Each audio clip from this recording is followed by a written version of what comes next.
Prickly wool is such a challenge. Listen 10 minutes to Farmer Joe about how he cares for the land, and then 5 minutes how you can care for your jumper.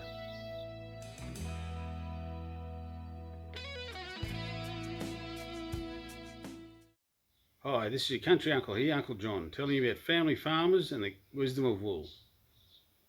I spent 40 years in the wool industry, but the best year of my life was jackarooing up in Queensland. Oh, we had so much fun. So sit back, relax, time for yourself, and I hope you have a bit of fun. Chapter 2.5, Challenge, Change and Celebration. On a patchwork quilt of rolling fields and wild meadows, where hedgerows stitched the land and the sky seemed forever open, stood the farm of Joe van der Berg. Joe was a family farmer, an inheritor of earth and tradition, whose life was stitched into the soil of his ancestors. His story, quietly extraordinary, begins not with grand gesture but with a steady rhythm of seasons and the weight of responsibility resting on his shoulders. Joe's farm had been passed down for generations. His great-grandparents had come to the land with little more than the hope and a mule, carving out their life between droughts and floods, blessings and hardships. Joe grew up amongst the fields, learning the wisdom of weather, the patience of planting and the humility required for caring of living things. By the time he was 30, Joe's life had become a quiet blend of tradition and dreams. He woke with the sun, his boots crunching the frost as he checked on the cattle and the crops. He was the kind of man whose hands told stories, callous from the hard work but gentle with seedlings and lambs. His wife Alex was equally dedicated, tending the kitchen garden and accounting for every penny spent. Their children, Emma and Ben, chased each other through golden fields, their laughter echoing in the wind. Yet, beneath this tapestry of contentment, a storm was brewing. The world outside the farm gate was changing, rapidly, relentlessly. Climate volatility, shifting consumer demands, new technologies and the looming spectre of succession weighed on Joe's mind. How could he keep the farm thriving, ensuring its legacy for his children, while honouring the land he loved? It began with a drought. The rains that once fell predictably in April failed to arrive. Joe walked the fields, feeling the dry soil crumble between his fingers. The wheat struggled to rise. The pastures turned yellow and the rivers that edged his property shrank to a thin, uncertain stream. In the evening, Joe sat at his kitchen table poring over weather charts and market reports. Alex watched him quietly, understanding the burden. Sometimes, she said, change is the only harvest we're given. Joe had always embraced sustainable practices, rotating crops, using organic compost, planting trees for shade and shelter. But now he saw that the traditional alone would not protect the farm. He began to read about precision agriculture, agroforestry and the new ways to save water. He attended local meetings, listened to experts and talked to neighbours facing the same struggles. He valued the stories of old farmers, the planting songs sung at harvest and the wisdom of neighbours who remembered floods from decades past. One Sunday, Joe invited elders from town to his farm for a gathering. Over fresh bread and cheese, they shared tales of succession, resilience, and the importance of passing down knowledge. Emma and Ben listened wide-eyed as old Anna recounted how her family had survived the war by sharing seed potatoes and pooling resources. Joe realised the farm was more than a business. It was a legend. It was allegedly rooted in a community. He began to document the traditions, blending with them new ideas. With Alex, he started an informal group of local farmers where they exchanged seeds, trialled new crops, and taught each other about integrated pest management. By combining traditional wisdom with scientific innovation, they forged a path forward, resilient and flexible. The next challenge was financial. Despite improvements in water management and crop yields, the volatility of global markets threatened Joe's bottom line. Prices fluctuated, input costs rose, and the banks seemed wary of lending to small family farms. Joe sat with Alex late into the night, reviewing budgets, searching for ways to secure the farm's future. They decided to diversify. Instead of relying solely on wheat and cattle, Joe planted a small orchard, apples, pears and cherries, Alex experimented with making jams for reserves, selling them at the local market. Emma began to paint the farm produce boxes with bright, inviting designs, and Ben helped build a website to attract urban customers interested in sustainable food. By embracing value-added production and niche markets, Joe's family created new streams of income. They joined a cooperative, pooling resources with other farmers to negotiate better prices and access fair financing. Slowly, the economic stress began to ease, replaced by caution optimism. One evening, as the family gathered for supper, the news arrived. A severe storm was heading their way, predicted to be the worst in half a century. Joe remembered the stories of floods with his childhood, but the warnings were more dire than ever. The family sprang into action, securing livestock, reinforcing the barn, and laying sandbags along the river. The storm struck with relentless force. Rain lashed the windows, winds howled through the trees, and the river swelled, threatening to breach its banks. At dawn, the farm was transformed. Mud everywhere. Fences down, part of the orchard was gone. Joe stood on the rain-soaked fields, exhausted, etched across his face. The storm had not only damaged crops and infrastructure, but it also tested the family spirit. But amidst the wreckage, Joe felt a quiet determination.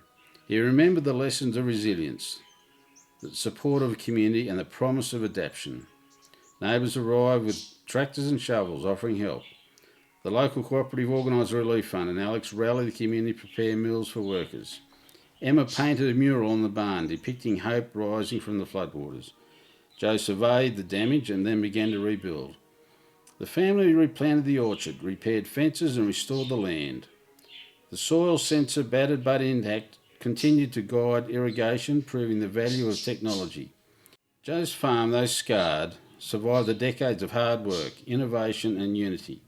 With the storm behind them, Joe turned to his thoughts for the future. He knew that succession was not merely the transfer of assets, but also the values and knowledge. He wanted Emma and Ben to inherit not only the land, but the spirit of stewardship and the adaptability that defined the family farm. Joe began to mentor his children more closely, teaching them the nuance of soil, crops, rotation, and good governance. Ben showed an interest in technology, experimenting with drone imagery to assess crop health. Emma embraced community engagement, organising workshops on sustainable farming on the local food system. The farm became a living classroom where old and new converged. Joe partnered with local schools, inviting students to learn about biodiversity, soil conservation, and agricultural history. He documented his experiences, sharing what worked and what did not, hoping to inspire the next generation of farmers. Years passed. The farm flourished. The orchard bore fruit again. The cooperative grew stronger, and the family continued to innovate and adapt. Joe saw the value of integration action, balancing environment, social, cultural, and economic domains, reflecting at every corner of his land.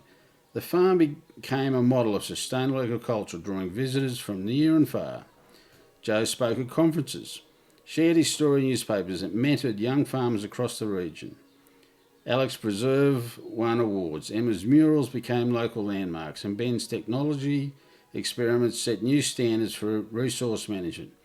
In the evening, Joe walked the fields, feeling the rhythm of life pulse through the soil. He saw wildlife thriving in the hedgerows, heard the laughter of children in the garden, and watched the sun dip behind the old farmhouse. He knew the world would continue to change, bringing new storms and new opportunities. In the years that followed, Joe and his family continued to lead by example. Their farm became a hub for research, community gatherings, and innovation. Young people arrived to apprentice, learning the skills of sustainable agriculture. Governments took note, shaping policies to support small farmers and foster resilience. Joe understood that the challenge of facing agriculture were formidable, a need to protect biodiversity, decarbonise the economy, ensure a safe operating space for future generations. But he also knew the power of collective action, the strength that comes from working together across technology, policy, finance, and consumer behaviour. In the quiet hours before dawn, as Joe walked his land once more, he reflected on the journey. The farm was a living story, growing with each season, shaped by the hands and the hearts of those who cared for it. and on a patchwork quilt of rolling fields and quiet meadows, where hedgerows stitched the land and the sky seemed forever open, Joe felt hope, rooted deep and reaching upward, ready for whatever tomorrow might bring, hopefully celebration. Okay, and now we're going to listen to Cherie and Rachel on how to soften wool at home. Is there anything worse than an itchy sweater? This was actually on my giveaway pile, and then I remembered there's a really easy way to soften up your sweaters. I turned it inside out, fill a basin with some cold water, and we're gonna add 2 tablespoons of white vinegar. Next, I'm gonna put the sweater inside the water. Approximately 15 minutes have passed. It's still damp, and now we are going to add hair conditioner. In the same way that we condition and soften our hair, we're softening the wool fibers of this sweater. Work it into the sweater from top to bottom, both of the arms and the other side, and I'm going to let it rest on this towel for 30 minutes. Then I'm going to give it a cold water bath yet again to rinse the conditioner gently out, press the water out of the sweater again, place it onto a towel, and let it dry overnight. I placed it into a sealable bag, and I'm going to pop this into the freezer. In the same vein that when you do the cold shot on your hair dryer and it helps set the hair, this is going to help set those fine hairs of the sweater, make them smooth, and have them sit down. It is transformed. So soft. Hi, this is Cherie with Rehash Fiber. Today I'm going to talk to you about how you can fix an itchy sweater. Now, as fiber artists, as we process the fiber and make our own sweaters, there's a couple things we can do first. First of all, it's your wool. If you choose a sheep that is known to be softer and finer, that will help. The other thing is if you're spinning locks, spin butt to tip. That helps. And then my personal thing that I feel does help is to spin thin. I don't know, it just feels like if you spin thin, more of the fibers are captured, less have a chance to poke out. I don't know, but that's what I do. So even if that doesn't work and it's still itchy, I have a remedy. And I was thinking about this the other day when I was applying fiber, and I'm like, oh, it's so pretty. I have an idea of the sweater I want to make, and I just hope I can make a comfortable sweater. And then I thought about this technique I did back when. I bought a sweater because these colors were so cool. It's machine manufactured, but I had to have it. I was like, wow, that's really cool. Look at all the really neat colors and everything. And it's just really fun. So I got it, and I was so disappointed because it was so itchy. No matter what I wore underneath it, it was driving me bonkers. That's when I did my research. And I found an article. And it's not hard. If you go on and Google how to fix an itchy sweater, this will come up. But I'm going to share it with you now because it really does work.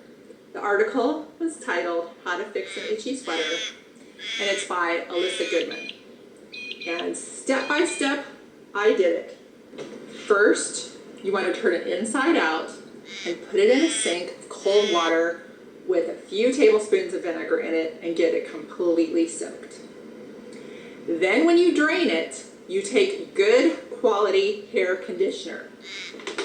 This was expensive, an expensive bottle, and it was good quality. If you use the cheap stuff, it may put a waxy buildup on your sweater.